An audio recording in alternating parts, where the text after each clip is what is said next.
দুদিনীয়া ভ্ৰমণ সূচীৰে যোৱা নিশা অসমত আহি উপস্থিত হয় কেন্দ্ৰীয় গৃহমন্ত্ৰী অমিত শাহ।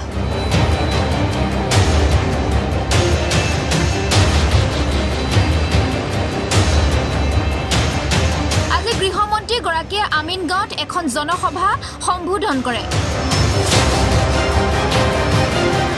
জনসভা সম্বোধন কৰি গৃহমন্ত্ৰীগৰাকীয়ে কয় যে প্ৰধানমন্ত্ৰী নৰেন্দ্ৰ মোদীৰ নেতৃত্বত পৰিৱৰ্তন হৈছে আৰু এই পৰিৱৰ্তনক গতি দিছে মুখ্যমন্ত্ৰী সৰ্বানন্দ সোণোৱাল আৰু বিত্তমন্ত্ৰী ডক্টৰ হিমন্ত বিশ্ব শৰ্মাই।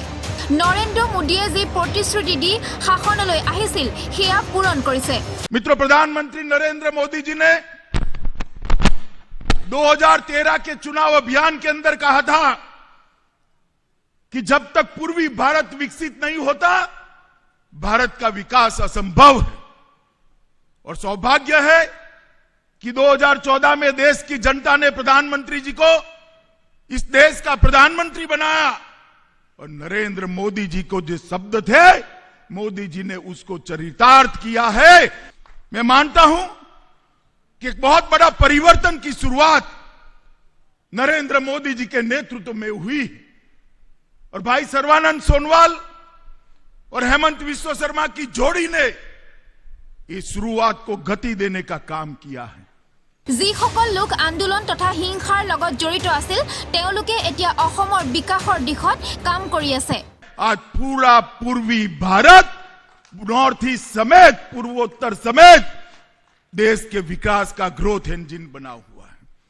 जो पूर्वी भारत में जो नॉर्थ ईस्ट से लेकर बंगाल, उड़ीसा, पटना तक कभी अलग अलग प्रकार के आंदोलन और हिंसा होती थी, अलग अलग ग्रुप हाथ में हथियार लिए हुए दिखाई पड़ते थे।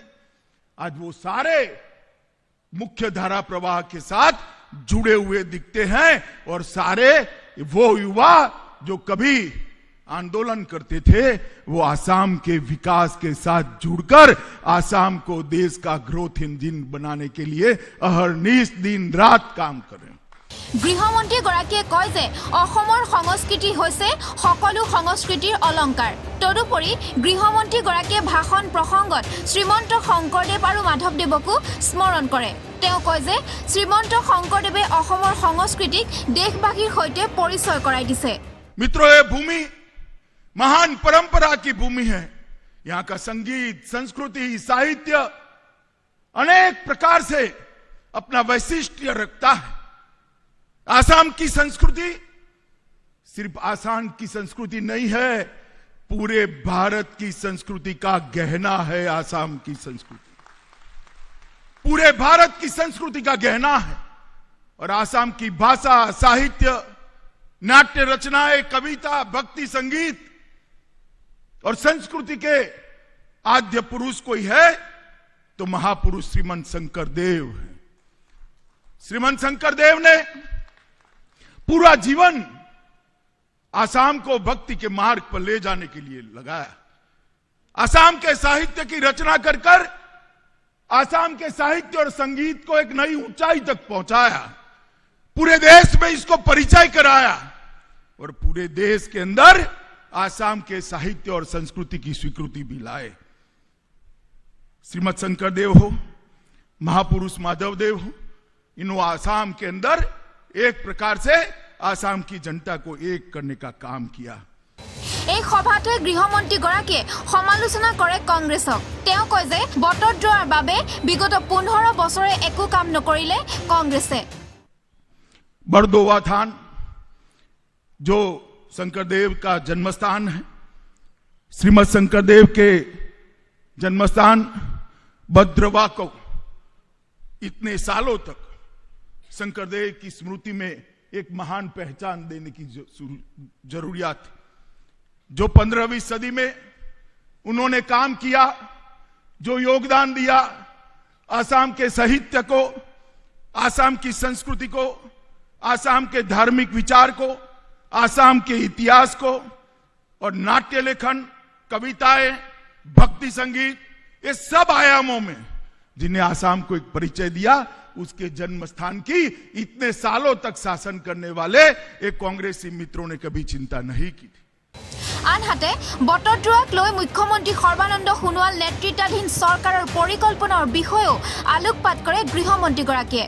और आज मुझे आज बहुत बड़ा आनंद है कि श्रीमद शंकरदेव का जो जन्म स्थान था वो घुसपैठियों ने कब्जाया हुआ था, उसको खाली कर आज शंकर देव की महान स्मृति को चिरकाल तक स्थायी करने का काम हेमंत विश्व शर्मा और हमारे मुख्यमंत्री जी करने जा रहे हैं।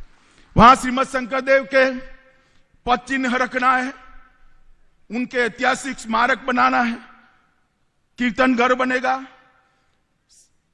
सिलिका वृक्ष, आकाशी गंगा, शांतिजन और डोल मंदिर के ऐतिहासिक स्मारकों को पुनर्निर्मित किया जाएगा, उसको गौरव प्रदान करा जाएगा और इस महत्वपूर्ण काम के लिए 155 करोड़ जितनी बड़ी राशि आसाम सरकार ने इंगित की है। मैं बार बार हमारे दोनों नेता को इस काम के लिए अभिनंदन देने चाहता हूं। তদুপৰি তেওঁ ৰাজ্যৰ 50 বছৰ পুৰণি 8000 নামঘৰত 2,50,000 টকা প্ৰদান কৰাৰ কথাও উল্লেখ কৰে। आसाम के अंदर 1 लाख से ज्यादा नामघर वैष्णव संप्रदाय को, हमारी संस्कृति को, शंकरदेव के संदेश को आगे बढ़ाने का काम कर रहे हैं।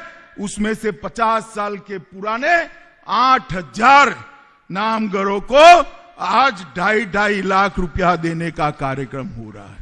অসমৰ অবৈধ অনুপ্ৰৱেশ সমস্যাৰ কথাও উল্লেখ কৰে গৃহমন্ত্ৰীগৰাকীয়ে। তেওঁ কয় যে অসমলৈ অবৈধ অনুপ্ৰৱেশৰ সমস্যাৰ সমাধান কেৱল মোদী নেতৃত্বাধীন বিজেপি চৰকাৰেহে কৰিব পাৰিব। आसाम की सबसे बड़ी समस्या 2 ही है, घुसपैठ और बाढ़। बाढ़ पर मैं बाद में बात करता हूं, मगर बताइए ये कांग्रेस और बाकी सारे इन्ना गुन्ना दल है, वो घुसपैठ रोक सकते हैं क्या? जरा बताइए, जोर से बोलो, रोक सकते हैं क्या? रोक सकते हैं? घुसपैठ भारतीय जनता पार्टी की सरकार ही रोक सकती है। नरेंद्र मोदी के नेतृत्व में भाजपा सरकार ही घुसपैठ को रोक। News desk report, rich time.